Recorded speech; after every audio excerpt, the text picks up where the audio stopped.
In a world obsessed with speed, efficiency, and removing every trace of human skill from the creative process, some of us are still grinding our own coffee, driving manual gearboxes, and yes, manually focusing our lenses like absolute masochists.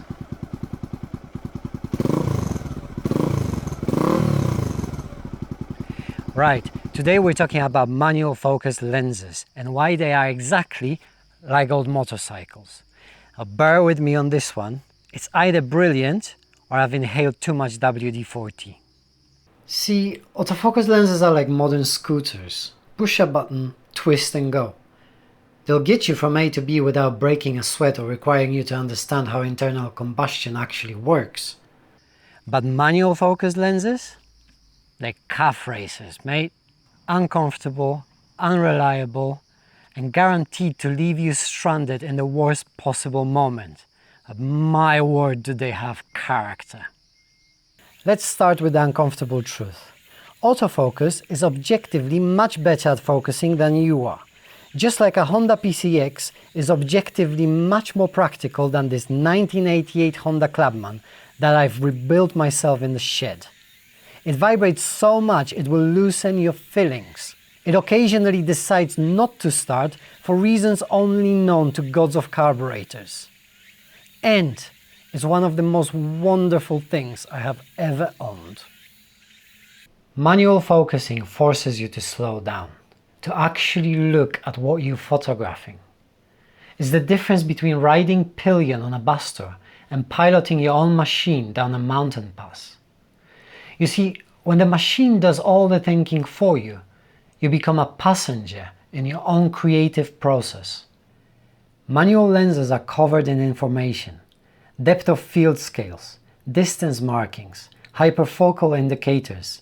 It's like having a dashboard that actually tells you what the engine's doing, rather than just an idiot light that says car broken, call dealer. Autofocus lenses are the Teslas of optics. Clever, soulless, and if they break, you need a man in California to fix them via Zoom. These things are built by people who think durability is a moral obligation. Drop it, freeze it, use it to hammer in tent pegs, it'll still work. And just like with building bike's engine, you can actually service these things. Try taking apart a modern autofocus lens and you'll void warranties faster than I void my motorcycle insurance policy. No, I won't lie to you. The learning curve is steeper than learning how to pronounce Voigtlander correctly. You'll miss shots, you'll curse the laws of physics, you'll question your life choices. Some of us are quite good at that last bit. Voigtlander, Voigtlander, Voigtlander, Voigtlander, Voigtlander, Voigtlander. But here's where manual lenses become genuinely superior for certain work. Zone focusing. Set your aperture to f8, focus to the hyperfocal distance, and everything from about 3 meters to infinity is sharp. It's like having cruise control for street photography. Once you've set it up correctly, it's as reliable as a perfectly tuned carburetor. Which is to say, perfectly reliable until the weather changes. But hey, it's half the charm. In low light, when autofocus is hunting around like a tourist looking for the tube station, you can focus by feel. The resistance of the focus ring, the infinity hard stop, it's tactile feedback that no amount of electronics can replace. For video work, smooth focus transitions are the difference between cinematic and, well, like watching someone's holiday footage. Autofocus gives you that cinematic equivalent of kangaroo petrol, all lurching and hunting when you need silk smooth transitions.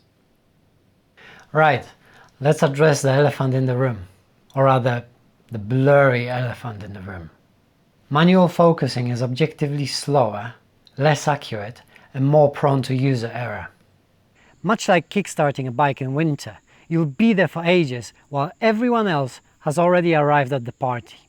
I've missed more decisive moments than BBC political correspondent. Family gatherings, where I'm still adjusting focus while everyone else has moved on to dessert. Nothing screams professional photographer more than missing your nephew's first steps because you were having existential crisis with your focus ring.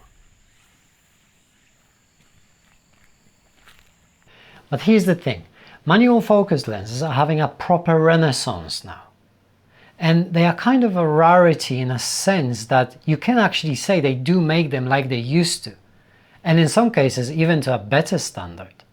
Companies like Voigtlander, Zeiss, even Sigma are making beautiful manual focus lenses now because people have realized what they've lost.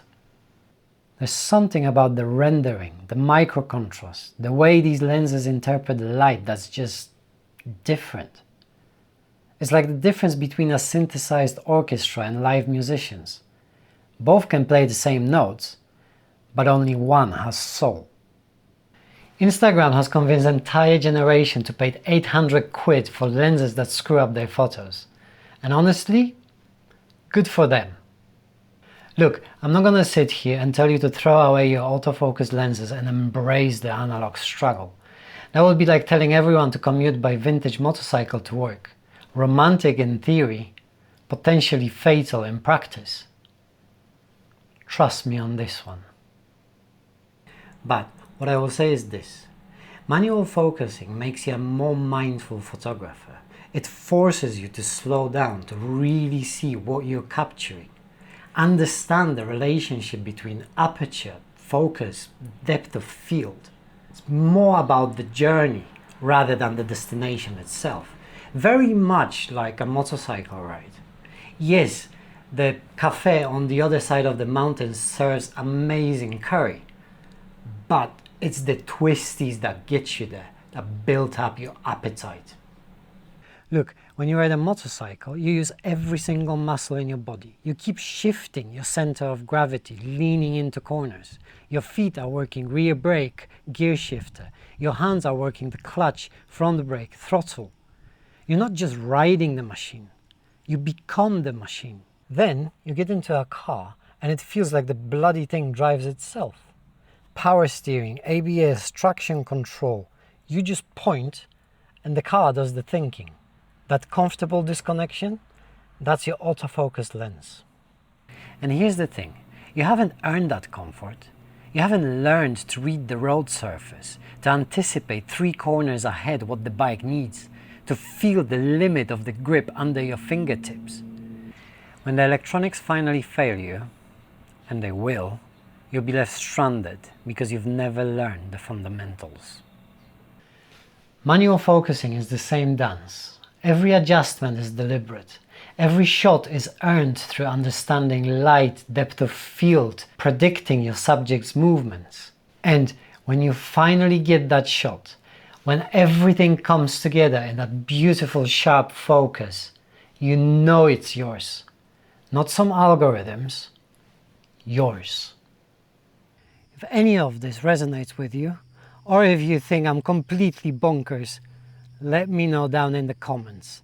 I'm curious to know if you find it as oddly satisfying as I do. And if you have your own war stories in regards to manual focus, please share those too. Oh, and if you enjoyed watching me overthink photography equipment and making questionable motorcycle analogies, well, there's more where that came from. Back in the DSLR days, we only had manual focus when it came to shooting video. So when I built this bike, I've put a short cinematic together.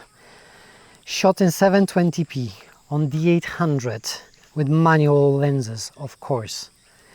I'll leave you with that, and I hope you'll enjoy it.